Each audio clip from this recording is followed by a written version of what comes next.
বাহ, কি স্টেটমেন্ট দিল ভারতের পক্ষ থেকে। ডুম্বুর বাঁধ সংক্রান্ত নিয়ে ভারত আজকে স্টেটমেন্ট দেয়, যে স্টেটমেন্টে তারা বোঝাতে চাইছে বাঁধ তারা খুলেনি, একা একা খুলে গেছে। বাংলাদেশের পূর্ব সীমান্তে বন্যার জন্য ভারতীয় কর্তৃপক্ষ মানে ভারতের পররাষ্ট্র মন্ত্রণালয় ডুম্বুর বাঁধ খুলে দেওয়ার যে অভিযোগ তুলেছি বাংলাদেশিরা, সেটাকে পুরোপুরি অস্বীকার করছে।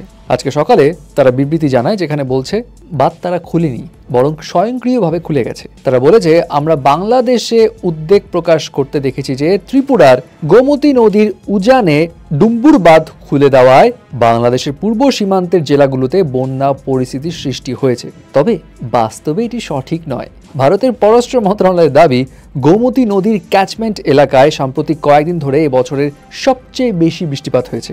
বাংলাদেশের বন্যা মূলত এই বৃহৎ ক্যাচমেন্ট এলাকা থেকেই আসা অতিরিক্ত পানির কারণে হয়েছে। মানে বোঝাতে চাইছে, ভারতের গোমতী নদীর আশপাশে যেসব এলাকায় বৃষ্টি হয়েছে, সেই বৃষ্টির কারণেই অতিরিক্ত পানি বাংলাদেশে আসছে এবং এই কারণেই বন্যা। ঠিক আছে, তো বিবৃতিতে আরও বলা হয় কি, ডুম্বুর বাঁধটি বাংলাদেশের সীমান্ত থেকে প্রায় 120 কিলোমিটার দূরে অবস্থিত এবং এটি একটি কম উচ্চতার প্রায় 30 মিটার বাঁধ। ঠিক আছে, উচ্চতাও কম। এই বাঁধটি বিদ্যুৎ উৎপাদন করে ভারতীয় গ্রিডে সরবরাহ করে এবং বাংলাদেশও এখান থেকে 40 মেগাওয়াট বিদ্যুৎ পায়। মানলাম। এখন ভারতীয় কর্তৃপক্ষ জানাচ্ছে 21 আগস্ট থেকে ত্রিপুরা এবং পার্শ্ববর্তী বাংলাদেশে ভারী বর্ষণ অব্যাহত রয়েছে। হ্যাঁ, এটাও ঠিক, যার ফলে অতিরিক্ত পানি প্রবাহের কারণে এই বাঁধটা অটোমেটিক্যালি রিলিজ হয়েছে, মানে স্বয়ংক্রিয়ভাবে খুলে গেছে পানির চাপে এবং পানি মুক্ত ঘটেছে। মানে বুঝতে পারছেন, তারা বাঁধ খুলেনি, অটোমেটিক খুলে গেছে। ওয়াও, 31 বছর পর এই প্রথম তাদের বাঁধ অটোমেটিক খুলে গেল।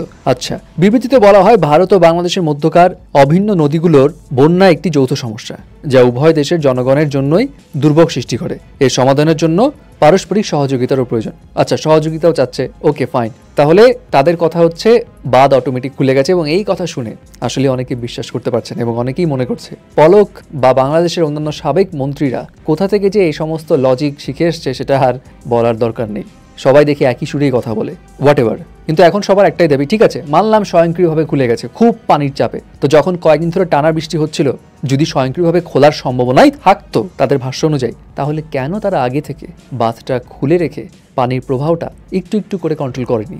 এতে করে তো আর এভাবে আকস্মিক বন্যা সৃষ্টি হতো না বাংলাদেশে, অনেকটা ক্ষয়ক্ষতি তো কমতো। এই সেন্সটা কি তাদের মাথায় ছিল না?